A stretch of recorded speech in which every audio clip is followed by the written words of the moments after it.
ಅವರಿಬ್ರು ಜೀವಕ್ಕೆ ಜೀವ ಅಂತ ಪ್ರೀತಿ ಮಾಡ್ತಾ ಇದ್ರು. ಆದ್ರೆ ಜಾತಿ ಬೇರೆ ಬೇರೆ ಅನ್ನೋ ಕಾರಣಕ್ಕೆ ಹೆತ್ತವರು ವಿರೋಧಿಸೋದಕ್ಕೆ ಶುರು ಮಾಡಿದ್ರು.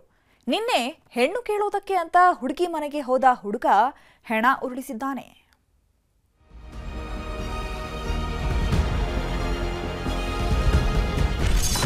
ಎರಡು ವರ್ಷದ ಪ್ರೀತಿ, ಹುಡುಗಿ ಭಾವನನ್ನೇ ಕೊಂದ ಪ್ರೇಮಿ.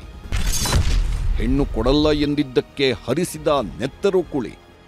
ಈ ಪ್ರೀತಿ ಪ್ರೇಮ ಅನ್ನೋದು ಯಾವ ಹಂತಕ್ಕೆ ಬಂದು ನಿಂತಿದೆ ನೋಡಿ. ಹಿಂದೆಲ್ಲ ಪ್ರೀತಿ ಅಂದ್ರೆ ಮಧುರ, ತ್ಯಾಗ, ಅಮರ ಅಂತಿದ್ರು. ಆದ್ರೆ ಈಗಿನ ಕಾಲದ ಹುಡುಗರಿಗೆ ತ್ಯಾಗ ಗೀಗ ಯಾವುದೂ ಗೊತ್ತಿಲ್ಲ ಬಿಡಿ.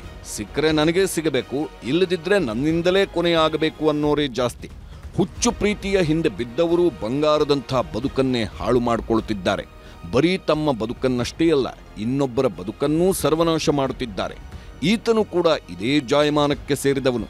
ತಾನು ಪ್ರೀತಿಸಿದ ಹುಡುಗಿ ಜೊತೆ ಮದುವೆ ಆಗೋದಕ್ಕೊಪ್ಪಿಲ್ಲ ಅಂತ ಹುಡುಗಿಯ ಭಾವನನ್ನೇ ಕೊಂದು ಹಾಕಿದ್ದಾನೆ. ಹೆಣ್ಣು ಕೇಳುವುದಕ್ಕೆ ಮನೆಗೆ ಹೋಗಿ ಹುಡುಗಿ ಮನೆಯಲ್ಲೇ ನೆತ್ತರೋ ಕುಳಿ ಹರಿಸಿದ್ದಾನೆ. ಇವನೇ ನೋಡಿ ಪ್ರೀತಿಗಾಗಿ ಪ್ರಾಣ ತೆಗೆದ ಪರಮಪಾಪಿ. ಈತನ ಹೆಸರು ವರುಣ್ ಅಂತ. ಶಿವಮೊಗ್ಗ ಜಿಲ್ಲೆಯ ಮಂಡಗದ್ದೆ ನಿವಾಸಿ. ಕಳೆದ 2 ವರ್ಷದಿಂದ ಚಿಕ್ಕಮಗಳೂರು ಜಿಲ್ಲೆಯ ಕೊಪ್ಪ ತಾಲೂಕಿನ ತೆಂಗಿನ ಮನೆಯ ಹೆಣ್ಮಗಳೊಬ್ಬಳನ್ನ ಪ್ರಾಣಕ್ಕಿಂತ ಹೆಚ್ಚು ಪ್ರೀತಿಸುತ್ತಿದ್ದ. ಹುಡುಗಿ ಕೂಡ ಈತನ ಪ್ರೀತಿಯಲ್ಲಿ ಬಿದ್ದಿದ್ಲು. ಆದ್ರೆ ಇಬ್ಬರದ್ದು ಬೇರೆ ಬೇರೆ ಜಾತಿ. ಇದೇ ಇವರ ಪ್ರೀತಿಗೆ ಮುಳುವಾಗಿತ್ತು.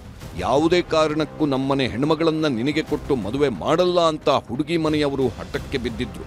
ಎಷ್ಟೇ ಕೇಳ್ಕೊಂಡ್ರೂ ಮದುವೆಗೆ ಒಪ್ಪಿರಲಿಲ್ಲ. ನಿನ್ನೆ ಏಕಾಏಕಿ ಹುಡುಗಿ ಮನೆಗೆ ಹೋದ ವರುಣ್ ನಮ್ಮಿಬ್ಬರ ಮದುವೆ ಮಾಡಿಸಿ ಅಂತ ಕಾಟ ಕೊಡೋದಕ್ಕೆ ಶುರು ಮಾಡಿದ್ದಾನೆ. ಯಾವಾಗ ಇವನ ರಂಪಾಟ ಜಾಸ್ತಿ ಆಯ್ತೋ ಮನೆಯವರೆಲ್ಲ ತಮ್ಮ ಹಿರಿಮಗಳ ಗಂಡ ರಾಜೇಶ್ನನ್ನ ಕರೆಸ್ಕೊಂಡಿದ್ರು. ಅದೇ ನೋಡಿ ಕಂಟಕವಾಗಿದ್ದು. ಮನೆಯ ಹಿರಿಯ ಅಳಿಯ ಬರ್ತಿದ್ದಂತೆ ಗಲಾಟೆ ಮತ್ತಷ್ಟು ಜಾಸ್ತಿ ಆಗಿತ್ತು. ಯಾವುದೇ ಕಾರಣಕ್ಕೂ ಜಾತಿ ಬಿಟ್ಟು ಮದುವೆ ಮಾಡಲ್ಲ ಅಂತ ಪಟ್ಟು ಹಿಡಿದಿದ್ರು. ಮಾತಿಗೆ ಮಾತು ಬೆಳೆಯುತ್ತಿದ್ದಂತೆ ವರುಣ್ ರಾಜೇಶನಿಗೆ ಚಾಕು ಇರಿದಿದ್ದಾನೆ. ಗಂಭೀರ ಗಾಯವಾಗ್ತಿದ್ದಂತೆ ಮನೆಯ ಹಿರಿಯ ಅಳಿಯ ಅಲ್ಲೇ ಕುಸಿದು ಬಿದ್ದಿದ್ದ. ಯಾವಾಗ ರಕ್ತದ ಕೋಡಿ ಹರಿತೋ ಹಂತಕ ವರುಣ್ ಅಲ್ಲಿಂದ ಕಾಲ್ಕಿತ್ತಿದ್ದ.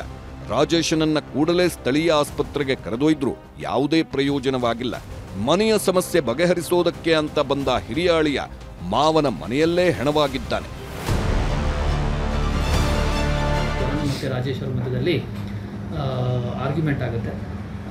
ಆ ಟೈಮಲ್ಲಿ ವರುಣ್ ಅಂತಕ್ಕಂಥವ್ರು ಚಾಕು ತಗೊಂಡು ರಾಜೇಶ್ ಅವರಿಗೆ ಎದೆ ಭಾಗ ಮತ್ತು ಹೊಟ್ಟೆ ಭಾಗದಲ್ಲಿ ಎತ್ತಿದ್ದಾರೆ ಅಂತಕ್ಕಂಥದ್ದು ಪ್ರಾಥಮಿಕ ಮಾಹಿತಿ ಇರುತ್ತೆ. ಇಮಿಡಿಯೇಟಾಗಿ ಒಂದು ವಿಶೇಷ ತಂಡವನ್ನು ರಚಿಸ್ತೇವೆ. ಆರೋಪಿ ಅಬ್ಸ್ಕಾಂಡ್ ಆಗಿರ್ತಾನೆ ವರುಣ.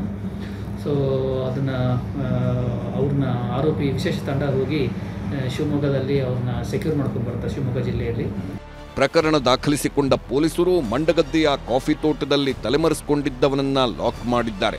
ಒಟ್ನಲ್ಲಿ ದುಡುಕಿನ ಕೈಗೆ ಬುದ್ಧಿ ಕೊಟ್ಟವ ಮಾಡಬಾರದ ಕೆಲಸ ಮಾಡಿದ್ದಾನೆ. ಪ್ರೀತಿಯ ಹುಚ್ಚಲ್ಲಿ ಓರ್ವನ ಹೆಣ ಉರುಳಿಸಿ ಕಂಬಿ ಹಿಂದೆ ಸೇರುವಂತಾಗಿದೆ. ಯೋಗೀಶ್ ಕಾಮೇನಹಳ್ಳಿ, ನ್ಯೂಸ್ 18, ಚಿಕ್ಕಮಗಳೂರು.